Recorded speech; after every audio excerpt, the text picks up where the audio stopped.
گرامی قدر سامعین، حضرت سیدنا صدیق اکبر رضی اللہ تعالی عنہ کا زمانہ ہے۔ آپ کے زمانہ میں قحط سالی شروع ہو گئی اور یہ قحط اتنا سخت ہو گیا کہ انسان گٹھلیاں پیس کر کھانے پہ مجبور ہو گئے۔ جانوروں کے لیے گھاس کا ایک تنکا نہ رہا۔ اسی دوران لوگوں کو پتہ چلا کہ حضرت عثمان رضی اللہ تعالی عنہ کا 100 اونٹ بما ساز و سامان کے مدینہ کی طرف آ رہا ہے، تو مدینہ کے تاجر مدینہ سے باہر نکلے۔ راستہ میں حضرت عثمان غنی رضی اللہ تعالی عنہ سے ملاقات ہوئی۔ مدینہ کے تاجروں نے کہا، اے عثمان، یہ جو تو سامان لے کے آ رہا ہے، ہم تجھ سے دگنے پیسے دے کر، دگنی قیمت دے کر کے خریدنا چاہتے ہیں۔ حضرت عثمان بن عفان نے فرمایا کہ ارے تم تو مجھے دگنی قیمت دینا چاہتے ہو، لیکن کوئی ایسا بھی ہے کہ جو مجھ سے یہ مال دگنی قیمت سے بھی زیادہ قیمت کے بدلے میں خریدنا چاہتا ہے؟ تاجروں نے کہا کہ چلے ہم آپ کو 3 گنا رقم زیادہ دے دیتے ہیں، یعنی اگر آپ کا یہ مال 1 لاکھ روپے کا ہے تو ہم تمہیں 3 لاکھ روپیہ ادا کر کے یہ آپ سے سامان خرید لیتے ہیں۔ حضرت عثمان بن عفان نے فرمایا کہ مجھے تو اس سے بھی زیادہ ملتا ہے۔ تو مدینہ کے تاجر حیران ہو گئے اور کہنے لگے، اے عثمان، آخر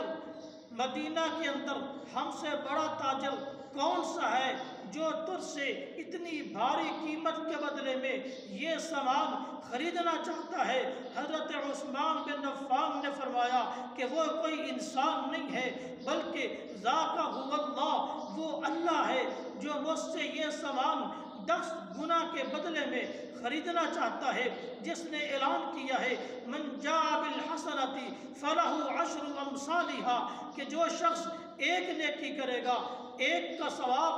10 گنا سے عطا کیا جائے گا۔ حضرت عثمان بن عفان نے مدینہ کے تاجروں کو خطاب کر کے کہا، گواہ بن کر کے کہا کہ اے مدینہ کے تاجروں، تم گواہ ہو جاؤ، یہ میرا 100 اونٹ بما ساز و سامان کے مدینہ کے فقراء کے لیے میں نے وقف کر دیا ہے۔ اور جب حضرت عثمان غنی نے یہ سارا سامان مدینہ کے فقراء کے لیے وقف کر دیا،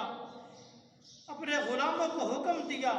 کہ سارا سامان مدینہ کے فقراء میں تقسیم کر دو۔ جب سارا سامان تقسیم ہو گیا، پھر حضرت عثمان بن عفان نے حکم دیا کہ یہ میرے 100 اونٹ بھی ذبح کرو، ان کا گوشت بناؤ۔ جب گوشت بن گیا تو غلاموں کو کہا کہ یہ گوشت بھی مدینہ کے لوگوں کے درمیان تقسیم کر دو۔ میرے محترم سامعین، جب رات کا وقت ہوتا ہے، حضرت عبداللہ بن عباس رضی اللہ تعالیٰ عنہ فرماتے ہیں کہ میں نے خواب میں نبی کریم صلی اللہ علیہ وسلم کو دیکھا کہ بڑی تیزی کے ساتھ بھاگتے ہوئے جا رہے ہیں، تو میں نے آپ صلی اللہ علیہ وسلم کا دامن پکڑ لیا اور میں نے پوچھا، اے اللہ کے رسول، آپ خلاف معمول کیوں تیز تیز قدموں سے دوڑتے چلے جا رہے ہیں؟ وجہ کیا ہے؟ تو آپ صلی اللہ علیہ وسلم نے فرمایا، اے عبداللہ بن مسعود، میرا دامن چھوڑ دو، آپ کو پتہ نہیں ہے آج جو حضرت عثمان بن عفان نے مدینہ کے